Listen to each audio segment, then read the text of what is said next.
بعد وجهتنا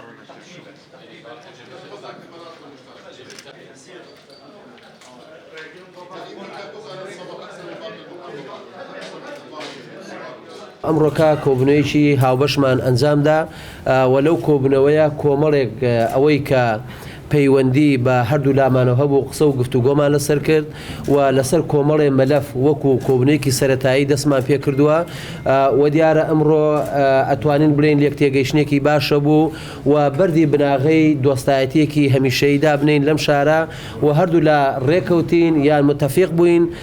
لەسەر ئەوەی کە ئەم شارە بە هەموو لایەکمان ئیدارە ئەدرێ و ئەبێ هەمومان پێکەوە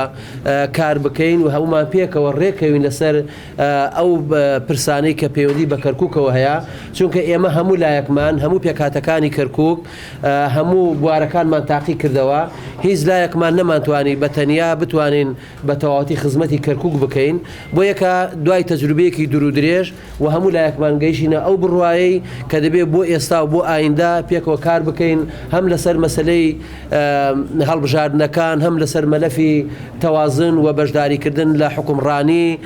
و هەروەها مەلەفی خەدەمات و خزمەتگوزاری و هەروەها زۆر بابەتمان باس کرد و ئومێد دەکەین ئەمە وەکو کۆبنەوەیەکی سەرەتایی هەنگاوێکی باش بوو و تعارفێکی باشمان کرد پێکەوە و ئێمە لە ئێستا بەدواوە وەکو ئەحزابی کوردستانی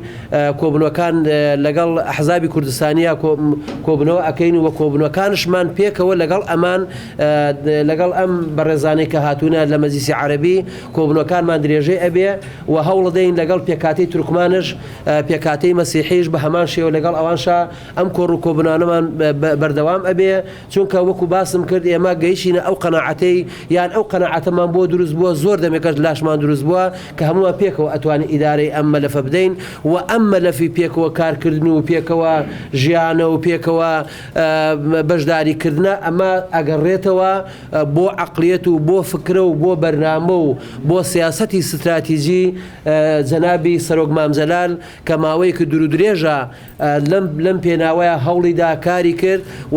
إن شاء الله ئێمەش هەوڵ دەین بەو نهجە بڕۆینە پێشەوە. العزيز ملف المغيبين هنالك أكثر من جهة تقوم بهذا الموضوع تتابع مثل هذا الموضوع هنالك لجنة من رئاسة الوزراء تم تشكيلها لمتابعة هذا الموضوع نحن نقدر دور الاتحاد الوطني الكردستاني في المبادرة في البحث وإطلاق سراح المعتقلين وحتى المغيبين وكانت هنالك شفافية في الطرح في هذا الموضوع نأمل في الأيام القليلة القادمة أن نصل إلى صيغة لكي نصل إلى مرحلة حسم هذا الموضوع أما بالنسبة لموضوع الأمني في المحافظة في أطراف المحافظة في مناطق جنوب غرب كركوك أتصور إذا ما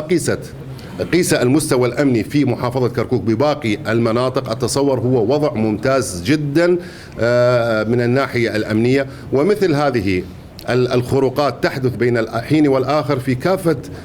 أرجاء العراق وخاصة المناطق التي حررت آخرا